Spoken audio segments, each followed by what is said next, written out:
সবাইকে স্বাগতম জানাচ্ছি আনন্দ বিপ্লবীর আমাদের আজকের এই পর্বে। আমাদের আজকের বিষয় পর্ব ভারতীয় দর্শন কি।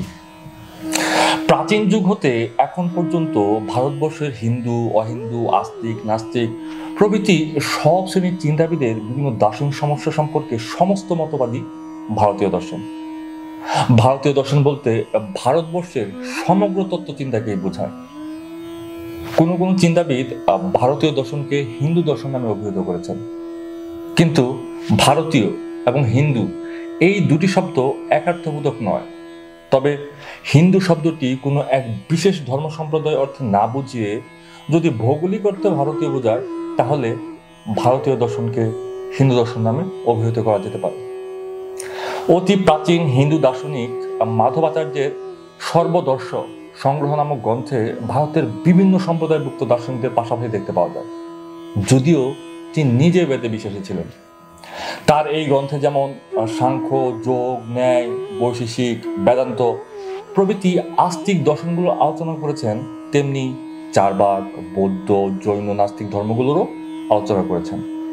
এটা হতে স্পষ্ট বোঝা যায় যে ভারতীয় দর্শন উদার এবং ব্যাপক।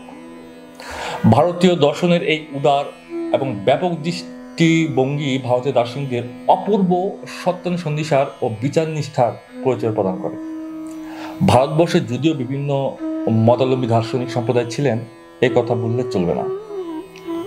ভারতের বিভিন্ন দার্শনিক সম্প্রদায় ভিন্ন সম্প্রদায়ের মতবাদকে জানতে চেয়েছেন এবং ওই মতবাদের পূর্ণাঙ্গ আলোচনা না করে কোনরূপ সিদ্ধান্তে পৌঁছাননি। ভিন্ন মতবাদের প্রতি শ্রদ্ধা ও সহনশীলতার মনোভাব ভারতীয় দার্শনিকদের দর্শন আলোচনার এক অভিনব পদ্ধতি প্রচলন করতে সহায়তা করেছে। কোন দার্শনিক কোন সমস্যা সম্পর্কে তার নিজ মতবাদ প্রতিষ্ঠা করবার আগে ওই সম্প্রদায়কে অন্য কোনো দার্শনিক কি বলেছেন তা প্রকাশ করতেন এবং তার ব্যাখ্যা করতেন। প্রতিপক্ষের মতবাদকে পূর্বপক্ষ বলা হতো, তারপর তার পূর্বপক্ষের মতবাদকে খণ্ডন করত এবং সর্বশেষে তিনি নিজস্ব যুক্তিতর্কের সাহায্যে তার নিজ মতের প্রতিষ্ঠা করতেন।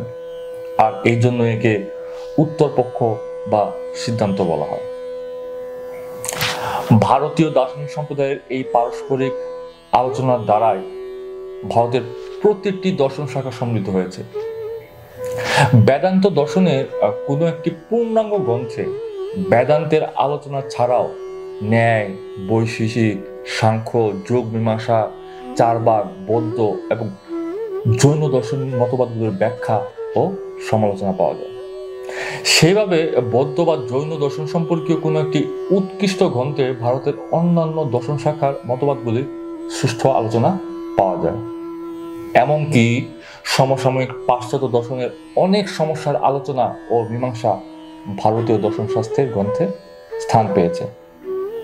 ভারতের এক একটি দর্শন শাখা যেন এক একটি দর্শন কোষ।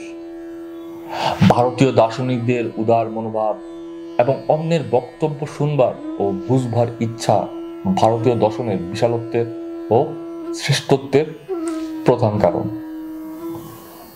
আমাদের আজকের পর্ব আপনাদের কেমন লাগলো আশা করি কমেন্ট করে জানাবেন। সবাইকে ধন্যবাদ।